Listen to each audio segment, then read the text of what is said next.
Diga glória a Deus. Uma vida extraordinária é o que eu e você estamos destinados a viver. Eu e você estamos destinados a viver uma vida extraordinária. A não ser que você não queira viver uma vida extraordinária. Só existe uma pessoa que pode impedir você de viver uma vida extraordinária. Só existe uma pessoa. Alguém poderia dizer, é minha sogra. Não joga a culpa para a sogra, não. Sogra é benção, amém? Tem sogra aqui tem sogra aqui, pode dizer amém? Alguém pode dizer assim, é o meu esposo. Meu esposo é um calo no pé. Se não fosse o meu esposo, olha, eu estaria muito além. É a minha esposa, ou são os meus filhos, ou é o governo. O governo, se fosse outro governo, eu era para estar muito melhor. Se não fosse o governo, se não fosse o meu patrão, se não fosse algumas pessoas, e vai enumerando um número de pessoas, ou um número de coisas. Preste atenção aqui. Só existe uma pessoa que pode impedir você de viver uma vida extraordinária. Alguém poderia dizer também, é o Satanás. É o inimigo. Não é o inimigo também. Existem muitas pessoas que vivem jogando a culpa para o inimigo. Tudo é a culpa do inimigo. Não é o inimigo também. Eu posso afirmar para você, não é o inimigo. Pastor, então quem é essa pessoa que pode impedir de você de viver uma vida extraordinária? Quem é essa pessoa? Sou eu. É você. Eu e você. Às vezes a gente boicota o projeto de Deus. Às vezes a gente olha e se sente incapaz. Às vezes a gente olha, se sente inferiorizado, incapacitado de viver uma vida extraordinária. Ou às vezes até diz assim, Deus não me escolheu para esta vida. Eu não fui chamado para viver esta vida. Não existe isso. Todos nós, todos os filhos e filhas, todos nós podemos viver uma vida abundante. Uma vida extraordinária está baseada em João 10:10. O Senhor veio para dar vida e vida em abundância. Não apenas vida. O Senhor não quer apenas que você tenha vida. O Senhor quer que você tenha uma vida em abundância. E às vezes a gente que olha para as nossas falhas, olha para os nossos defeitos, e a gente acha que não é capaz. E às vezes acaba desistindo. No primeiro obstáculo, no primeiro erro, na primeira falha, logo desiste. Amado, se eu tivesse desistido no meu primeiro erro, no meu primeiro fracasso ministerial, eu já teria ficado para trás muito tempo. Se eu tivesse desistido quando eu recebi a minha primeira crítica, enquanto pastor, eu já teria desistido há muito tempo. Se eu tivesse ouvido a crítica, às vezes de pessoas mesmo de dentro de casa, eu já teria desistido. Às vezes a gente olha para os nossos fracassos, e a gente às vezes acaba desistindo. Fala, não, esse negócio de viver uma vida extraordinária não é para mim. Olha aqui, presta atenção. Todos nós podemos viver uma vida, não apenas viver por viver, mas viver uma vida abundante, viver uma vida plena, viver uma vida extraordinária. Bata no peito e fala, eu posso viver uma vida extraordinária. Por que eu posso viver uma vida extraordinária? Porque o extraordinário já está aí dentro de você. Eu vou repetir, por que eu posso viver uma vida extraordinária? Porque quando você aceitou Jesus, porque quando você confessou Jesus, Ele veio morar dentro de você. Então, se Ele está dentro de você, tudo que você precisa está aqui dentro de você para você viver uma vida extraordinária. Então eu e você, nós não dependemos de coisas externas. Às vezes a gente fica muito olhando para as coisas externas. Às vezes a gente se nivela pelas coisas externas e a gente começa a ver com os olhos naturais. A gente começa a ver, melhor dizendo, com os olhos naturais. E não vê com os olhos da fé. Para viver uma vida extraordinária, eu preciso olhar com a ótica de Deus. Eu preciso olhar com os olhos do Senhor. Eu não posso ver com os meus olhos naturais. Eu preciso olhar com os olhos do Senhor. Eu não ando por vista, eu e você não anda por vista. Quem anda ou quem vive uma vida extraordinária não anda por vista, mas anda por fé. Então as coisas ao seu redor pode estar tudo ruindo, pode as coisas ao seu redor estar tudo assim detonado, mas você vai olhar para dentro daquilo que está dentro de você e vai falar: o meu Redentor vive. Eu sei que no momento certo Ele vai fazer algo. Eu sei que no momento certo eu vou mudar o rumo, eu vou mudar a minha vida. Por quê? Porque tudo que você precisa está aqui dentro. Quando nós temos esse entendimento, eu vou perceber o seguinte: olho nenhum viu, ouvido nenhum ouviu, mente nenhuma pensou, ou mente nenhuma conseguiu alcançar o que Deus tem preparado para mim e para você. Levante a sua mão e diga: o Senhor tem coisas grandes para mim, o Senhor tem coisas extraordinárias para mim. Quantos creem? Diga: eu creio. Mas por quê? Não é porque você merece, não é porque você é bonzinho, não. Bonitinho, bonitinho, todo arrumadinho, cheirosinho, né? Bonitinho e tal. Não, nenhum de nós merecíamos. Não, porque ele torce para o time tal. Não, então ele... Não, nem isso não. Não é porque é bonzinho, bonitinho, não. Não é pelo que você fez, não. É por aquilo que Ele já fez por mim e por você.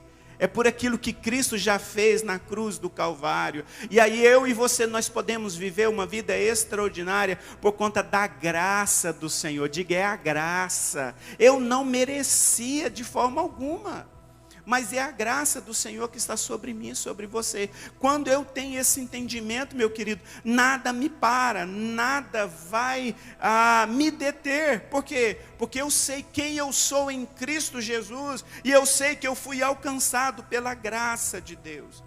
E um dos inimigos de viver uma vida extraordinária, poderia enumerar vários inimigos, mas um dos inimigos é a culpa. O sentimento de culpa. E a palavra que o Senhor colocou no meu coração para eu compartilhar com vocês de uma forma muito rápida nesta noite é: viva uma vida sem culpa. Viva uma vida sem culpa. O que é uma culpa? Culpa é aquele sentimento de ter feito alguma coisa errada. Aquele sentimento assim de ter fracassado, ter feito alguma coisa errada. E naquele momento vem aquele sentimento de culpa e acaba se afastando. Satanás, ele é mestre em levar uma pessoa a pecar. Satanás, ele é mestre em tentar a pessoa. Uma especialidade de Satanás é tentar a pessoa, colocar diante da pessoa um prato, um manjar, e aquela pessoa ser tentada. Depois que aquela pessoa é tentada, depois que aquela pessoa é seduzida, aí vem um sentimento de acusação. Então ele tenta, leva a pessoa a fazer aquilo errado, ele leva a pessoa a fazer algo que está entristecendo a Deus, e depois ele vem com um sentimento de culpa. Depois ele vem com um sentimento de condenação. E é justamente nesse momento que ele foi seduzido, que ele fez alguma coisa de errado, ele ou ela fez alguma coisa de errado, entristeceu a Deus. E é justamente naquele momento que ele vem e coloca aquele sentimento de culpa, e aquele sentimento de condenação, você não vai conseguir mais levantar. Você não é mais capaz. Você não consegue mais ler a Bíblia. Para que ler a Bíblia? Para que você está lendo a Bíblia, sendo que você vai pecar de novo? Para que você está jejuando? Para que você está adorando? Para que ir na igreja, sendo que você está vivendo esta vida? Então Satanás, ele é mestre para isso. Ele vem e começa a condenar a pessoa, aquele sentimento de culpa. E por isso muitas pessoas desistem. Muitas pessoas acabam recuando. Muitas pessoas acabam desistindo da fé. Esta semana, não sei se foi essa semana ou a semana passada, nós fizemos um vídeo, colocamos lá no Instagram da igreja, e eu comentei sobre uma série de uma pessoa que ele chegou numa igreja, e uma pessoa já estava lá na igreja, sentada ali no primeiro banco, e ele chegou também, sentou no primeiro banco, e começou a conversar com aquela pessoa. Só que o diálogo daquela pessoa foi interessante. Ele disse: eu e minha avó víamos muito aqui nesta igreja, só que nós sentávamos sempre atrás, sempre nos últimos bancos. Ele disse, ela perguntou por quê? Porque a minha avó não se sentia merecida. Ela achava que não merecia sentar nos primeiros bancos. Ela se sentia indigna de sentar nos primeiros bancos. Você sabe que esse sentimento não vem da parte de Deus? Imagina uma família. Você vai para uma reunião, está lá o pai e a mãe, coloca a mesa, e aí o pai chama os filhos para sentar à mesa. Vem, meus filhos, vem sentar aqui com o pai, vem sentar com a mãe. Aí ele pega o pratinho dele e vai comer lá fora. Eu falo, pai, mãe, eu não sou digno de sentar com você, ou sentar com o senhor a esta mesa. Eu não sou digno. Eu te pergunto, pai, a mãe vai sentir alegria no coração, sim ou não? Não.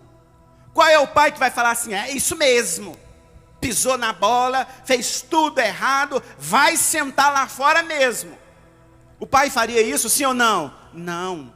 O pai vai insistir com ele. Não, meu filho, eu não aceito de forma alguma. Vem sentar aqui. Mas eu não mereço, não. Mas não, vem sentar aqui. Em muitos casos, o pai é capaz de levantar a mesa, ir lá fora, ir naquele lugar e sentar ali com aquela pessoa, para que possa estar com aquela pessoa. Por quê? Porque o pai tem prazer de estar com o filho.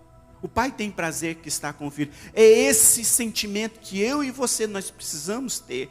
Nós precisamos ter esse entendimento. O pai tem prazer que eu e você venhamos estar com ele, assentado à mesa. Mas pastor, mas eu pequei, pastor, eu falhei, pastor, eu pisei na bola. Mas você pode ter aquele sentimento como teve Davi, que está lá em Salmos 32,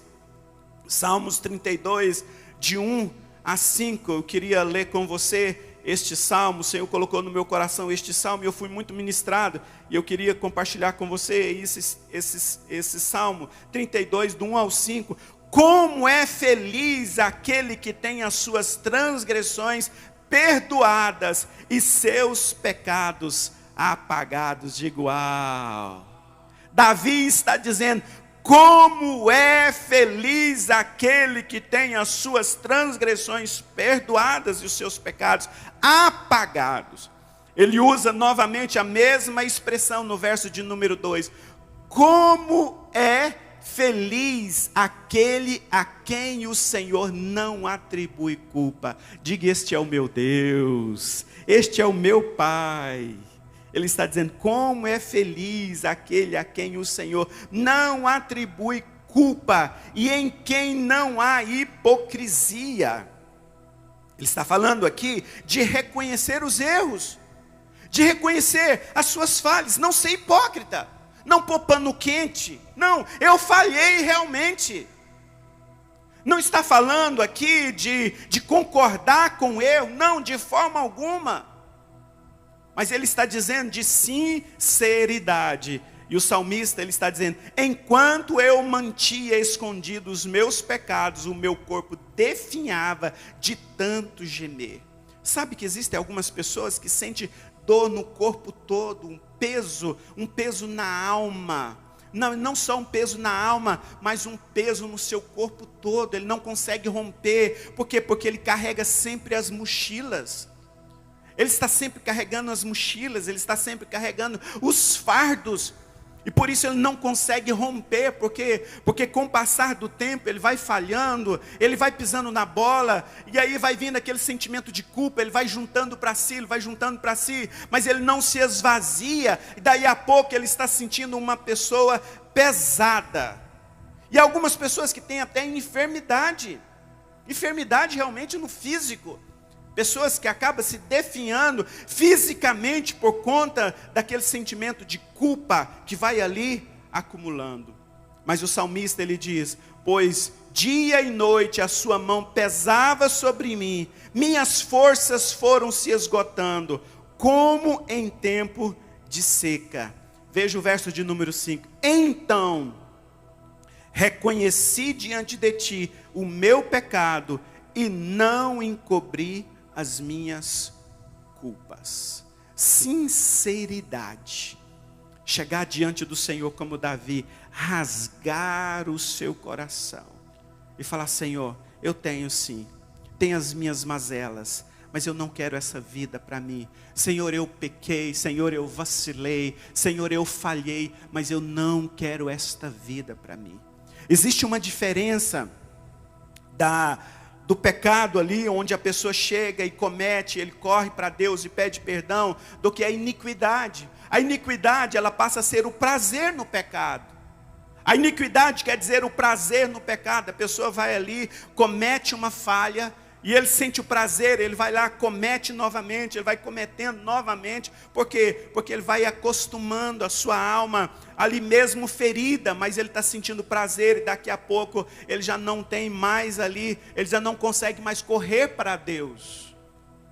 Ele vai ter um sentimento de remorso, e não um sentimento de arrependimento genuíno. Existe uma diferença de remorso e arrependimento genuíno. O remorso não leva à cura. O remorso, ele vai gerar mais culpa ainda. Mas o arrependimento genuíno, ele vai gerar cura, ele vai gerar libertação. O remorso, ele aprisiona. Mas o arrependimento, ele liberta. O remorso, ele vai gerar morte, enfermidade. E muitas pessoas ficam ali cheias de remorso. Vai gerar morte, vai gerar enfermidade, mas o arrependimento, ele gera cura. O arrependimento gera cura, e se gera cura, vai gerar também vida. Você pode lembrar de duas pessoas que falharam, mas que tiveram atitudes diferenciadas. Duas pessoas que falharam diante de Jesus, mas que tiveram atitude diferenciada. Judas, ele falhou, ele pecou. Judas, ele traiu Jesus. E quando ele traiu Jesus, ele correu, sentiu remorso. E o que ele fez? Judas, ao sentir remorso, o que ele fez? Ele tirou a vida. Então o remorso gerou o quê? A morte. Judas morreu porque teve remorso. Mas diferente de Pedro, quando falhou, quando negou Jesus, ele teve um arrependimento genuíno. Eu consigo imaginar Pedro negando ali Jesus pela primeira, pela segunda e terceira vez, e Pedro olhando os olhos de Jesus, e naquele momento ele tendo um encontro com Jesus, e ele experimenta naquele momento um arrependimento genuíno. E naquele momento, quando ele tem um arrependimento genuíno, ele é liberto, ele é curado. Eu acredito que esses dias, o Senhor está nos levando a pegar todas essas bagagens, tudo aquilo que às vezes nos aprisiona, tudo aquilo que às vezes leva você a ter aquele sentimento de inferioridade, sentimento de incapacidade, aquele sentimento assim, pastor, mais uma vez, esta palavra extraordinária, pastor, mais uma vez, palavras de confrontamento, sabe por quê? Porque esses dias o Senhor está nos levando a crescer, e o crescimento, às vezes esse crescimento vai doer, às vezes esse crescimento vai gerar em mim, vai gerar em você renúncia. Eu vou ter que abrir mão de algumas coisas. Mas Davi foi um homem que ficou na história, porque Davi, ele chegou diante de Deus, reconheceu as suas falhas, reconheceu os seus pecados, ele chegou diante de Deus e rasgou diante do Senhor. Depois você pode meditar na sua casa o Salmo de número 51, onde Davi chega diante do Senhor e rasga, e naquele momento todo sentimento de culpa é jogado por terra. Diga: eu recebo nesta noite a cura em nome de Jesus. Romanos 8, verso de número 1 diz: nenhuma condenação há para os que estão em Cristo Jesus. Quantos estão em Cristo Jesus? Levante a sua mão, diga: eu estou. Diga: eu estou em Cristo Jesus. Vamos ler juntos esse texto? Vamos lá, ler juntos, vamos lá? Portanto, agora já não há condenação para os que estão em Cristo Jesus. Quantos estão em Cristo Jesus? Levante sua mão e diga: eu estou. Então, se eu e você estamos em Cristo Jesus, não há mais nenhuma condenação. Eu posso chegar diante do Senhor com ousadia, chegar diante do Senhor e falar: Senhor, em todas essas coisas, eu sou mais do que vencedor. Falhei em algumas coisas, falhei em alguns pensamentos, mas eu não quero esta vida para mim. Eu me posiciono e eu quero uma mudança em nome de Jesus. Eu quero viver o extraordinário na minha vida espiritual. Você pode chegar diante do Senhor e falar: Senhor, não há mais nenhuma condenação sobre a minha vida. Quantos recebem essa palavra? Diga: eu recebo em nome de Jesus. E a última referência, 1 de João 1,9. O apóstolo João, ele diz: se confessarmos os nossos pecados, Ele é fiel e justo para perdoar todos os nossos pecados. Então eu e você todos os dias podemos chegar diante do Senhor e falar: Senhor, todos os dias eu chego diante do Senhor e falo: Senhor, eu quero pedir perdão, Pai, perdoa as minhas falhas, Pai, perdoa os meus pecados, perdoa os pensamentos que às vezes passaram, Senhor, perdoa se em algum momento eu falei alguma palavra que entristeci o Senhor, Pai, perdoa se em algum momento eu fui incrédulo. Às vezes nós falhamos na incredulidade, nós duvidamos, isso entristece o coração do Pai. Eu preciso chegar diante do Senhor e falar: Senhor, perdoa a minha incredulidade, Senhor, perdoa a minha falta de visão. Às vezes eu não olho com os olhos do Senhor, eu olho com os meus olhos naturais. Senhor, me perdoa. Ou então chegar diante do Senhor: Senhor, me perdoa por ter colocado os meus olhos naquilo que eu não deveria ter colocado. Senhor, me perdoa por eu ter dado lugar a este pensamento, e esse pensamento desceu para o meu coração. Senhor, me perdoa. Todos os dias eu posso chegar diante do Senhor e falar: Senhor, em nome de Jesus, eu recebo perdão, eu peço perdão e eu recebo perdão em nome de Jesus. E todos os dias chegar diante do Senhor de uma forma leve. Aleluia, diga glória a Deus. Eu posso chegar diante do Senhor de uma forma leve. Você pode chegar diante do Senhor de uma forma leve? Sim ou não, meus queridos? Porque nós temos Jesus. Eu posso chegar diante do Senhor Jesus e falar: Senhor Jesus, eu tomo posse de todos, do perdão de todos os meus pecados. Eu tomo posse para minha vida e eu reconheço, sou perdoado em nome de Jesus. Mas alguns pensamentos que vêm, você pode, às vezes você não consegue impedir de um passarinho vir e fazer uma caca aqui, né, na sua cabeça, né? Às vezes você está ali, um passarinho sentou em cima ali, e aí veio e fez um cocôzinho na sua cabeça, fala assim: puxa vida, né? passa a mão assim, não queria isso de jeito nenhum. Às vezes não tem como você impedir, ou às vezes não tem como você impedir que um passarinho passe sobre a sua cabeça, ou às vezes não tem como impedir que um passarinho venha e sente sobre a sua cabeça. Eu morei uma vez ali na Vila Mutirão, e tinha um centro espírita, quase de frente à minha casa, né? Um centro espírita, e lá tinha um animal de estimação que ele tinha, era um urubu, gente, pensa só. Ele tinha de estimação um urubu, que trem mais esquisito. Uma vez meu irmão foi lá em casa, colocou a moto dele, quando ele saiu lá, o urubu tinha bicado o assento da moto dele todinho, assim, sabe? E ele ficava de lá me mirando assim, falei, sangue de Jesus tem poder, tá? Repreendido em nome de Jesus. E um dia eu estava indo a pé, e aí eu vi assim alguma coisa assim, como se um vulto tivesse vindo aqui, que eu olhei, era o tal do urubu que estava vindo num voo rasante assim. Eu falei, em nome de Jesus, e abaixei assim, o bicho passou. Eu estou citando um caso aqui de um urubu, mas às vezes você não consegue impedir até mesmo de um pássaro que vem e pouse na sua cabeça. Mas eu e você podemos impedir que um passarinho venha e faça ninho na minha cabeça. Alguém chegar e falar assim, do nada, o que aconteceu? Não sei, de repente eu olhei aqui, tinha um ninho na minha cabeça. Isso acontece? De um dia para outro, sim ou não? Não acontece. Não acontece de um dia para outro, Satanás vem e faz um ninho, né? O que às vezes acontece é que algumas pessoas, o inimigo vem num voo rasante e lança um pensamento. Aí você olha e fala assim, sangue de Jesus tem poder.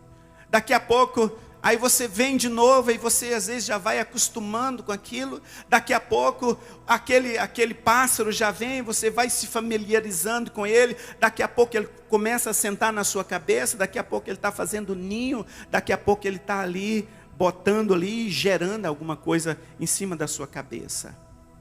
O que acontece é que às vezes vem alguns pensamentos, Satanás ele vem com alguns flashes, ele vem com algumas propostas, e é justamente nesse momento que eu preciso ser sensíveis. Eu preciso ser sensível em nome de Jesus. Eu não quero isso para mim, e rejeitar em nome de Jesus. Às vezes ele vai usar pessoas bem próximas, e às vezes ele vai usar algumas pessoas que você vai olhar assim, não, isso não faz mal, não tem problema. Isso vai se familiarizando, daqui a pouco vai vindo na sua mente aqui, isso vai descendo para o seu coração, daqui a pouco passa a ser um estilo de vida.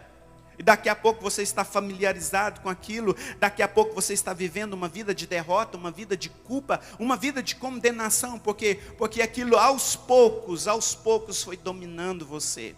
Ninguém desvia da noite para o dia, ninguém afasta da presença do Senhor da noite para o dia, ninguém esfria espiritualmente da noite para o dia, é um processo muito lento. E a gente tem percebido quantas pessoas nesses últimos dias frias espiritualmente, quantas pessoas que Satanás conseguiu ali dominar ele num sentimento de culpa, quantas pessoas que Satanás conseguiu dominar ali num sentimento de condenação, e às vezes ele olha assim como se tivesse feito uma teia ali ao redor, ele está aprisionado, daqui a pouco ele não consegue mais viver. Mas preste atenção aqui, o Senhor te trouxe aqui nesta noite para que você entenda, você pode ser livre de todo sentimento de culpa, você pode ser livre de todo sentimento de acusação, basta ter uma decisão, chegar diante do Senhor e falar, Senhor, eu decido a ter uma vida leve. Senhor, eu decido jogar fora todas essas bagagens, abrir mão dessas bagagens. E aí onde o Senhor Jesus vai chegar e falar, vinde a mim todos os que estão cansados e sobrecarregados, e eu darei alívio. Deixa eu ajudar você a carregar essas bagagens. Quantos querem a ajuda do Senhor aqui nessa noite? Diga, eu quero. Essas bagagens não são minhas, não são suas. Larga essas bagagens. Sentimento de inferioridade, sentimento de derrota, sentimento de acusação, de condenação, são bagagens que às vezes Satanás ele vai lançando, daqui a pouco você vai pegando como se fosse sua, mas não são suas. você pode se livrar de todas essas bagagens, em nome de Jesus, e viver uma vida extraordinária, viver uma vida leve, em nome de Jesus. Basta decidir, diga: eu decido viver uma vida leve, em nome de Jesus. Decida viver uma vida sem acusação, e viver uma vida na presença do Senhor. Para encerrar, preste atenção aqui. O remorso distancia de Cristo. Imagina ali aquela cruz. O remorso distancia da cruz, distancia de Cristo. Eu e você precisamos ter o discernimento. É o remorso. Eu estou tendo remorso. Porque algumas pessoas às vezes adulteram, ou às vezes tira a vida de outra pessoa. Às vezes algumas pessoas pisam na bola, e depois vem aquele remorso, porque viu o estrago que fez nas outras pessoas, mas ele não consegue olhar para si e falar: olha o estrago que aconteceu aqui dentro, ou olha o estrago que aconteceu no meu relacionamento com Deus. Isso gerou um distanciamento, e eu não quero estar distante dele, e correr para ele. Isso é arrependimento. O arrependimento é quando eu reconheço as minhas mazelas. É quando eu reconheço: realmente eu falhei, eu preciso correr para Ele. O arrependimento genuíno vai fazer com que eu corra para Cristo, enquanto que o remorso faz com que se afaste de Cristo. Eu te pergunto nesta noite: qual é o sentimento que você tem tido esses dias? É um sentimento que está levando você para mais perto de Jesus, para mais perto da cruz, para mais perto de Cristo? Ou é um sentimento que está afastando você de Cristo? Se é um sentimento que está afastando você de Cristo, alguma coisa está errada. É preciso fazer uma correção de rota. E Jesus te trouxe aqui nesta noite para que você possa fazer uma correção de rota. Ainda dá tempo, amém, meus queridos, de você viver uma vida extraordinária, de você viver o melhor de Deus e correr para os braços dele.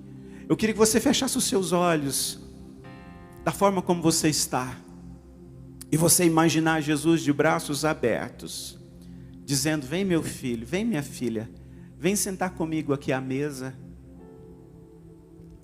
Aí você consegue, pelos olhos da fé, ver Jesus, aquela mesa farta, Jesus te convidando, Jesus assentado à cabeceira da mesa, e dizendo: vem meu filho, vem sentar aqui. Mas ao mesmo tempo Satanás vindo e acusando: você não pode sentar nesta mesa. Você fez isso, você fez aquilo outro. Você não é digno de assentar esta mesa. Você não merece sentar nesta mesa. Satanás, ele começa a te acusar de todas as formas. Mas veja pelos olhos da fé, Jesus se levantando, vindo ao seu encontro, pegando na sua mão e dizendo: foi por você, meu filho, foi por você, minha filha. Faria tudo de novo que eu fiz, porque eu te amo, eu não abro mão de você. Vem meu filho, vem minha filha, venha sentar comigo à mesa. Talvez naquele momento vai vir um sentimento de vergonha,